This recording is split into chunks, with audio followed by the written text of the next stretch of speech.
Hello, I'm Sarah Coldrick and I'm the legal consultant for Cafcass Cymru. Cafcass is a charity which works across the permanency sector in Wales, promoting good practice. We work closely with the National Adoption Service for Wales, with Welsh Government and other relevant organisations, including Cafcass Cymru. I hope you enjoy this presentation. This presentation, which will last for approximately 40 minutes, is for children's guardians and aims to provide a picture of how adoption in Wales is modernising and looks at the implications that has for you in representing the child's best interests across their lifetime in court. So what are we covering in today's webinar? The fact that adoption has changed and is continuing to change, that it's the right permanence option for some children, a small number of children in Wales, but nevertheless the right permanence plan for those children. There are lifelong implications for all of those involved in the adoption process. In terms of the webinar, generally we're looking at what's right for the child across their lifetime, Cafcass Cymru's involvement in permanency planning for children, the nuts and bolts of adoption work through care proceedings, how the local authority evidences the need for adoption in terms of the Adoption and Children Act and also the European Convention on Human Rights, and then lastly using the NAS good practice guides that you've just seen in the previous slide. This is a slide that we use in a lot of our presentations to demonstrate how adoption has changed and continues to change. Adoption used to be finding children for people who could not have their own children. And of course, over the years, the concept of adoption, as well as its practice, has changed enormously. It's now about finding families for children who need a permanent alternative family for life. There used to be a complete severance of any form of contact with the family of origin and very little information provided to the adopted person. And of course, that's changed over the years, over the last 30 years or so. But it continues to change in terms of openness. And it now acknowledges the need for information in terms of life journey material about the family of origin and the reasons for the child not being able to remain with them, and provides information for an adoptive family to be able to share with their children over the years, for them to be able to understand their identity and be able to incorporate it into their adoptive family life. It also promotes keeping in touch with family members if that's in the child's best interests, and that can be with parents, with brothers and sisters and other important family members, including grandparents. And that's a real move forward in terms of openness in adoptive families, and we'll talk about that a little bit further on. Adoptive parents are now prepared and assessed in order that they can provide the kind of parenting that a child who has suffered developmental trauma needs. The 5 adoption regions in Wales and the voluntary adoption agencies have all developed adoption support services to help families with the complex task of creating or completing a family through adoption.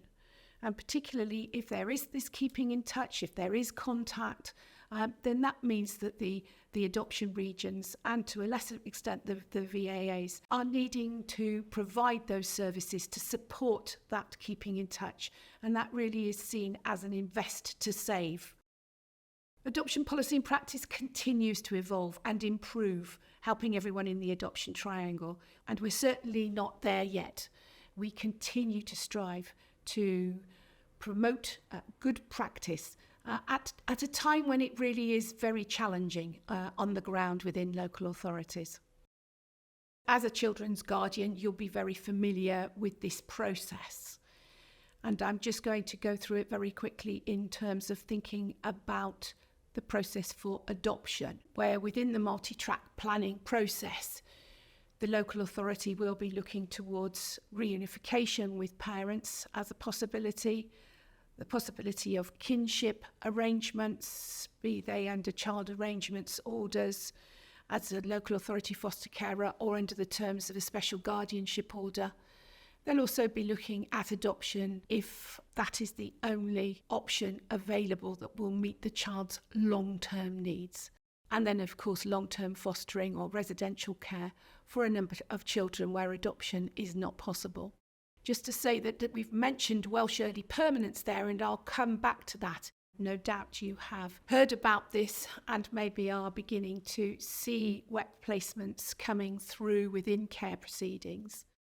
What is Welsh Early Permanence? It's the placement of a child, usually at the start of a set of care proceedings, with approved prospective adoptive parents who are also approved as foster carers.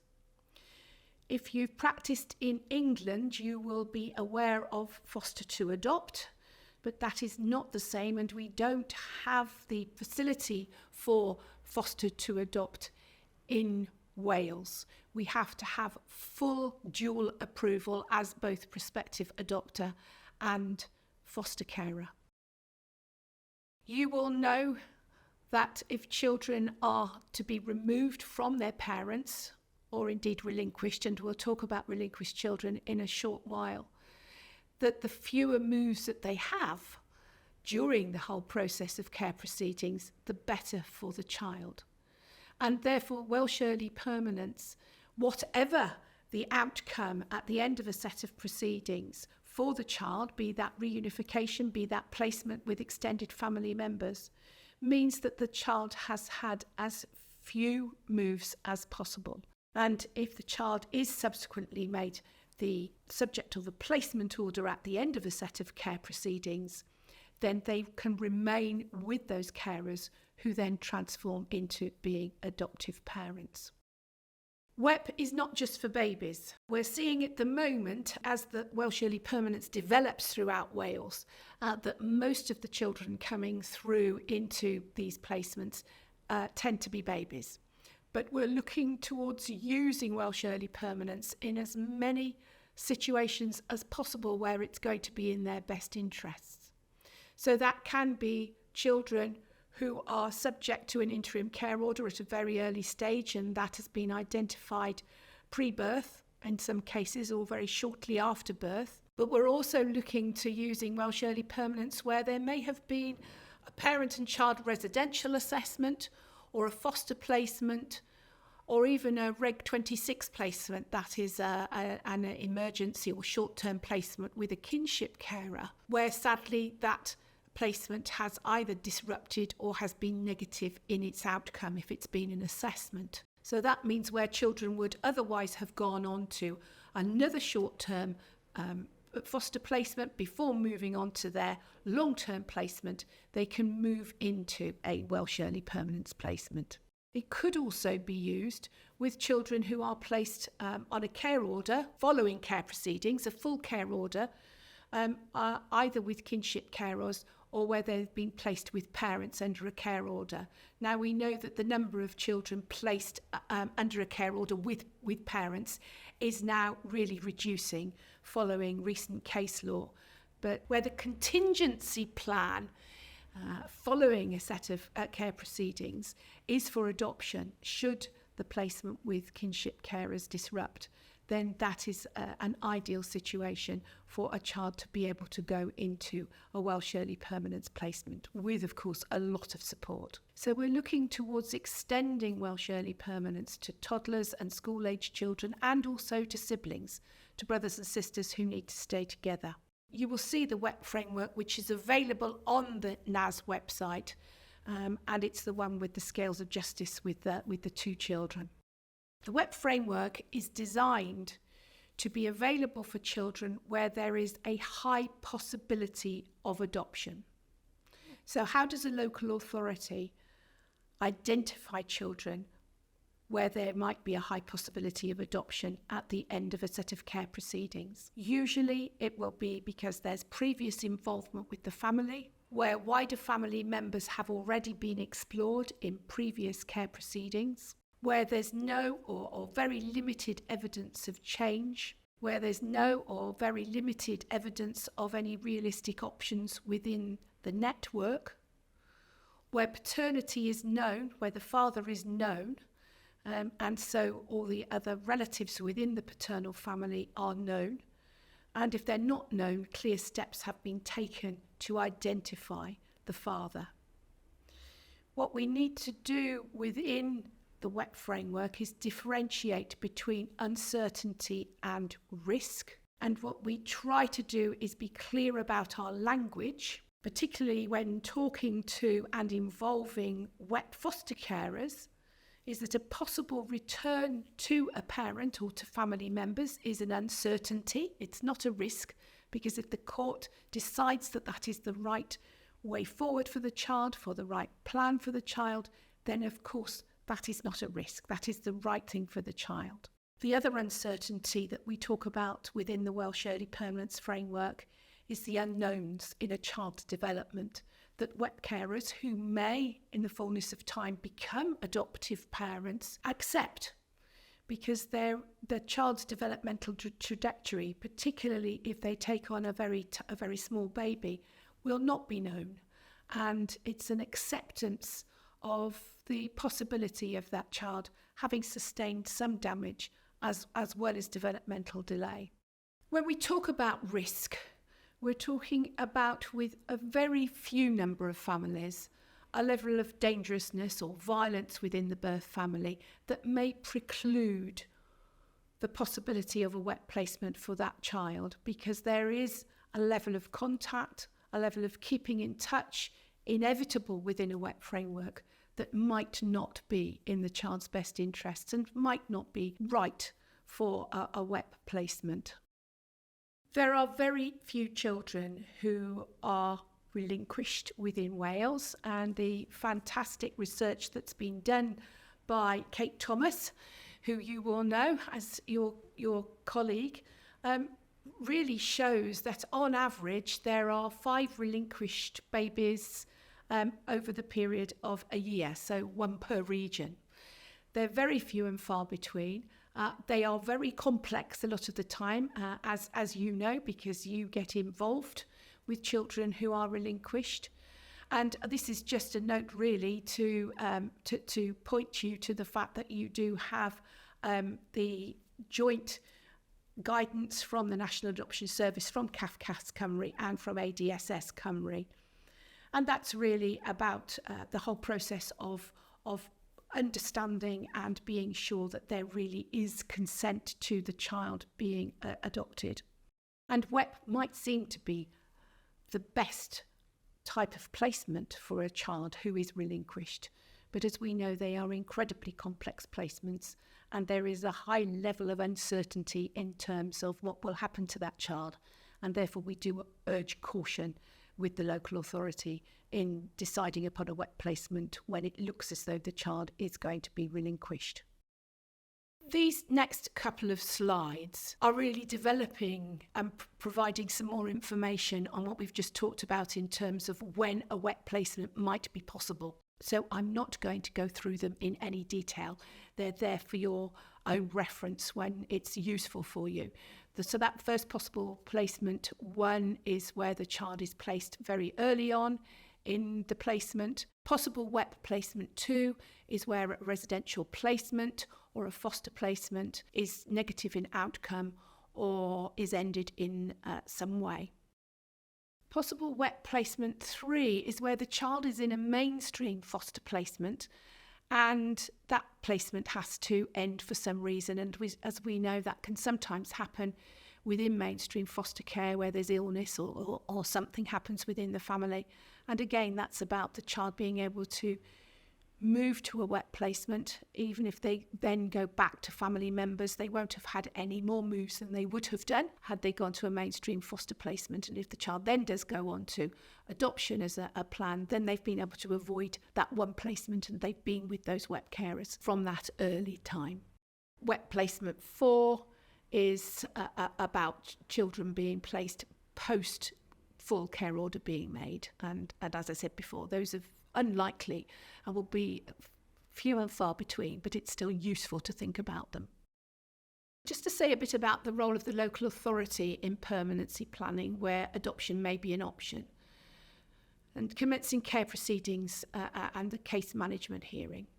So the local authority will probably identify adoption as a possible care plan in its evidence filed at the start of proceedings, where it's stating how it's going to multi-track plan for that particular family. And by the case management hearing, which has to happen by day 12, the local authority will need to be able to timetable for, firstly, the filing of the CAR B report, and we'll talk about the CAR B later on. The child's adoption medical, which is undertaken by the adoption agency's medical advisor, who is a community paediatrician. And then lastly, the agency decision makers, usually the head of services, decision as to whether the child should be adopted under the Adoption Agency's Wales Regulations 2005. And they have to do all of that so that the local authority is ready to make an application for a placement order in time for the issues resolutions hearing. And of course, that all has to be filed way before week 20 in order for the parents to be able to file their evidence and you to be able to file your final analysis. We would ask you to be mindful of the need for time for the agency decision maker to have the proper evidence in front of them in order to be able to make the decision that the child should be adopted, which of course is the precursor to the application for the placement order. Just a bit of a refresher about what the CAR B report is. For the purposes of pursuing a care plan for adoption, it has two functions, because under the Adoption Agency's regulations, the court may not make a placement order unless the agency decision maker, and that is, as I said before, usually the head of children's services, makes the decision that the child should be placed for adoption. And the ADM makes this decision based on the information contained in the child's adoption report. So that's the CAR element. But also this document has a second function, because when the local authority applies for a placement order, it has to file an Annex B report under the family procedure rules. And a placement order obviously provides the adoption agency, the local authority, with the authority to place the child with prospective adoptive parents. And the CAR B report was compiled to be able to help the local authority, the adoption agency, provide both those types of evidence within the one document. This is what makes the CAR B report so difficult. It has so many different functions. First of all, as I say, it's for the ADM to make the decision as to whether the child should be adopted. The second is for the court to decide whether or not to make a placement order. It's then used by the adoption agency for the purposes of linking and matching with prospective adoptive parents. And prospective adoptive parents have sight of the CAR B before they decide that they want to be matched with those particular children or child. And then that CAR B becomes the information that the adoptive parents have in terms of curating that child's history, providing that information to the child as they grow up. And of course they have their life journey book and they have their later life letter, but they also have that CAR B information which adoptive parents need to be able to layer up over the years in order to be able at the 18th birthday say to their adoptive child or children, you know everything now that we know. And if we want to go and find anything else out, we'll go to the adoption agency together. Of course, we know that sadly that doesn't happen all the time. We're working towards that happening. The adopted adult who hasn't had that access to the CAR B has the right to see that once they are 18 under the Access to Information Post-Commencement Regulations 2005. And so it's critical that this CAR B is written not only in terms of providing evidence to the agency decision maker and to the court for the need for an adoption order, but it also has to be written in such a way that a young person can look at it and understand why it is that they needed to be adopted. And that's what makes it such a difficult report to write. And it takes time to get that right. It's now 10 years since we had the case of both RE-B and RE-BS, which introduced the terms nothing else will do and last resort in relation to local authorities' plans for adoption. And practitioners and lawyers and the courts all interpreted this as a change in the law and a move away from adoption as a valid option for some children. And this really affected care planning and saw the number of children made subject to placement orders reduce significantly. However, really subsequent judgments and speeches, particularly since 2014 by the senior judiciary, have sought to clarify what Re-B and Re-BS really meant. And I think what's useful is the speech that was made by Sir Andrew McFarlane, the president of the Family Division, in 2016. And he looked first of all at the welfare test. And we need to remember, of course, that where adoption proceedings are taking place, we look at the Adoption and Children Act welfare checklist, the amended checklist. And of course, the test for determining whether a child should move into adoption turns on their welfare throughout their life. And this is where the courts are expected to take into account the lifelong implications of the child becoming a member of another family for their life and ceasing to be a legal member of their birth family for their life. And obviously that's the paramount consideration for the court and for the adoption agency.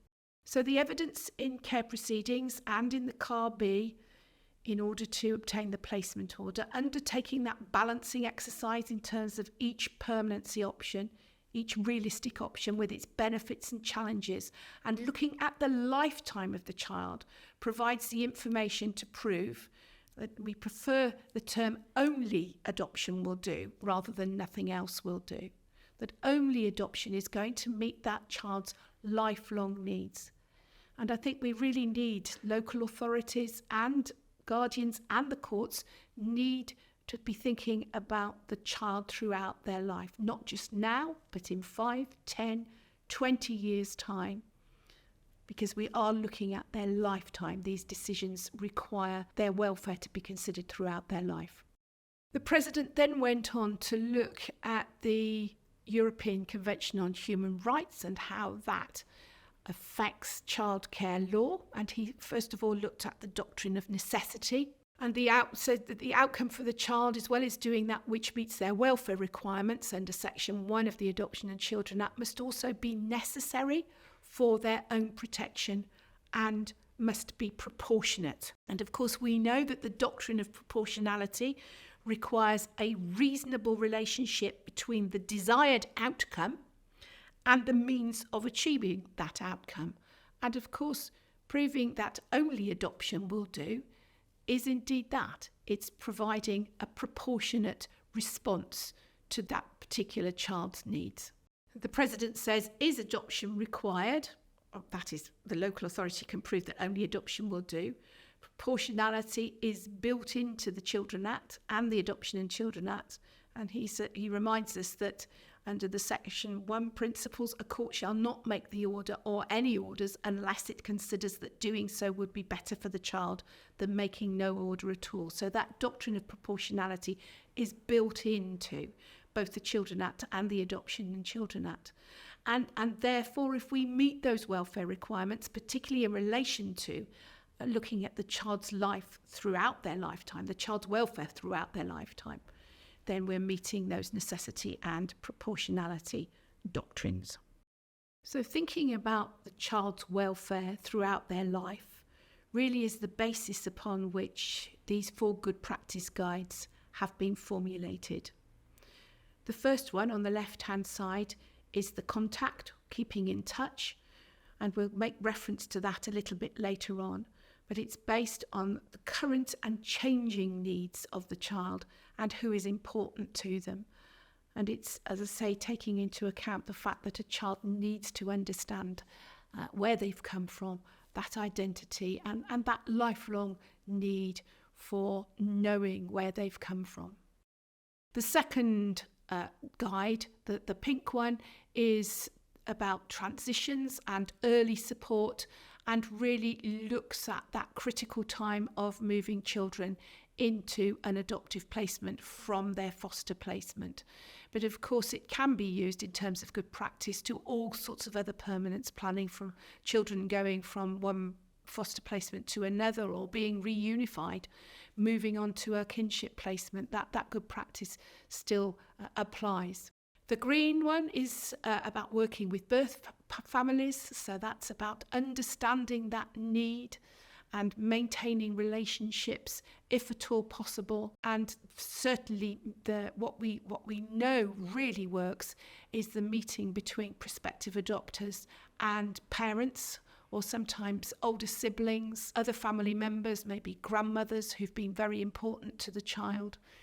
And that really sets the tone for an understanding, a feeling of empathy between both birth family and prospective adoptive family. And then lastly, adoption support, which is the orange one, and it really provides that message that adoption support is the norm, it's not the exception, and it really sets out to look towards the child's needs, not just in the short term, but in the long term as well, in terms of identifying that this child may need some help, and that provides adoptive parents with the information and also with the support that they may need at various times during the child's life. Looking at contact in a little bit more detail, the guide works on the basis that keeping in touch is positive and in the child's best interests. And obviously, with some families, it's not possible for that contact to take place. But what we're looking at is really some entrenched thinking, those barriers. And we know all too well that we're still looking towards contact plans at the end of a set of care proceedings being twice a year, indirect, what we used to call letterbox contact, and not really thinking about the child's needs throughout their life for keeping in touch with family members. So there's some risk-averse practice.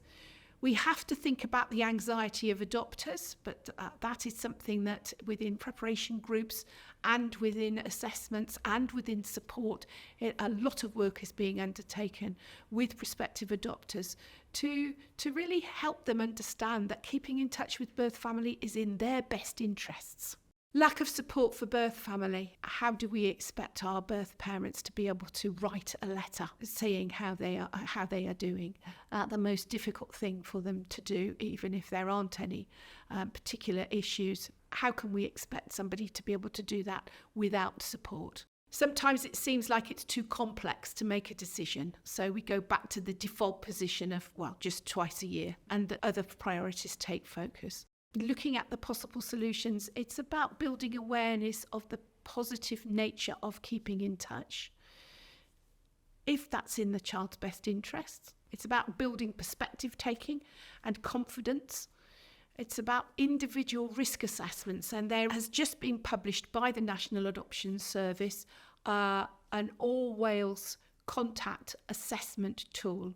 And this assessment tool is to help the childcare social worker think about contact in a wider context. And what it does is, it looks at the risks in terms of developing, of maintaining contact, but it also looks at the benefits. And sometimes what we need to do, and what the UEA research tells us, that sometimes there's more of a risk entailed in not having contact than in having contact, particularly what we know from what happens with young people coming to the adoption support teams in adolescence, when that openness has not been happening with parents, and when that keeping in touch hasn't met their particular needs. So it's about that risk assessment. It's about being creative, thinking about using all sorts of a remote contact that we know worked during lockdown, and giving the thought to keeping in touch greater priority. So this is what the contact planning tool says, and it is based on the 5-step model developed by Beth Neal and Polly Baines at the University of East Anglia. And it follows these 5 steps. First of all, consider what the purpose of contact is for the child. Step 2, identify the strengths and risks for each person involved. So looking at each individual birth family member and the strengths, the benefits of having that contact, and then the risks. devise a provisional contact plan in relation to each person with a significant connection to the child. And that then goes into a provisional support plan for all those involved to help ensure that the contact is meaningful and can be sustained. Because, of course, this contact cannot take place, at least to begin with, without the support of the adoption agency. And so it has to be seen as part of the adoption support plan. And then lastly, it needs to be reviewed. What changes are needed in response to a request from one of those involved. And of course, as time goes on, children's needs change, and we need to be able to respond to their needs in terms of that keeping in touch. And that's why it's important, I think, that we keep contact on an informal basis, holding adoptive parents to what they have agreed to at the time of the making of the adoption order, but certainly see the making of Section 51A contact orders as quite problematic in terms of setting those arrangements in stone in anything but very exceptional circumstances. Early, timely support to be able to keep those doors open between adoptive family and birth family are so important. And as I say, what we find is that those meetings, those face-to-face meetings between birth family members and prospective adopters are so important in being able to provide that understanding of each other, that just having met face-to-face, knowing who you're writing to, knowing who you're going to maybe meet up with. If that can't happen at an early stage, and what we're asking is a lot of our birth parents to be able to meet with prospective adopters at a time when they may well have just been in court seeking leave to revoke the placement order.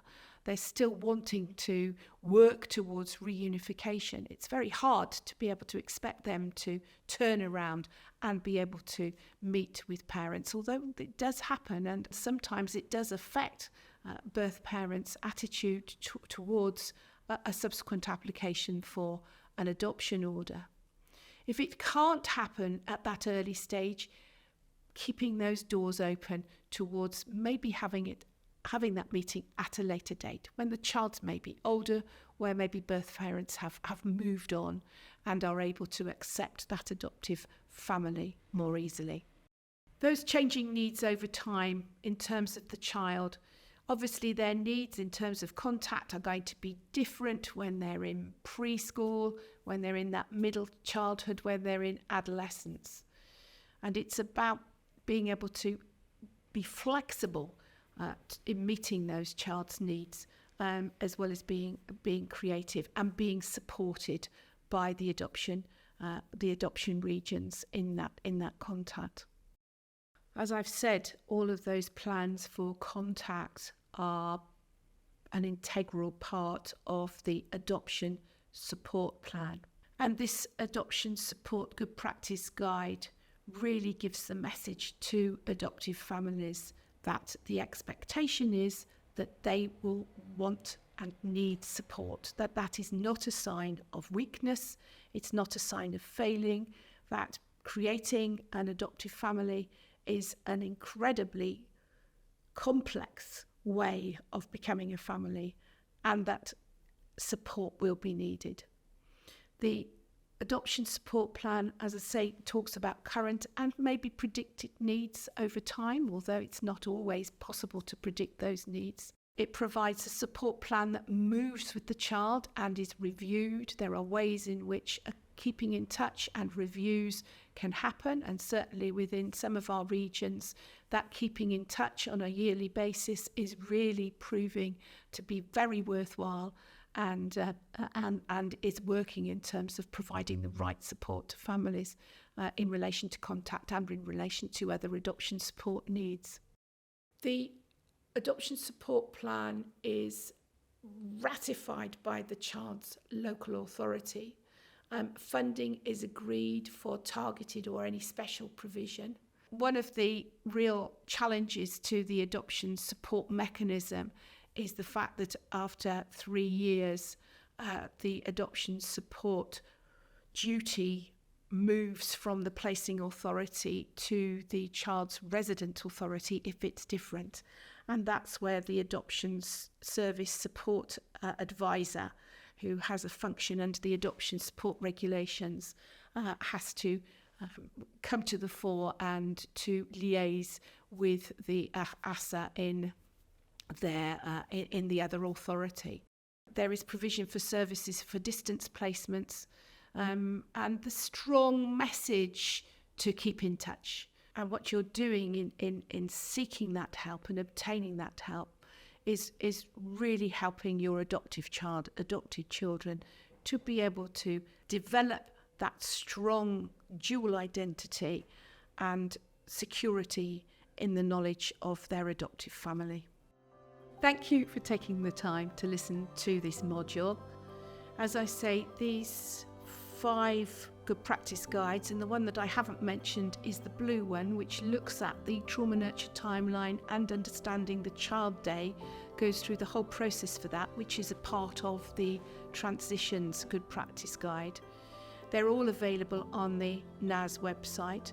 If there's any information that you require in terms of the Welsh Early Permanence Framework, please do get in touch with us at Cafcass Cymru, and we're very happy to provide general information on any of these guides.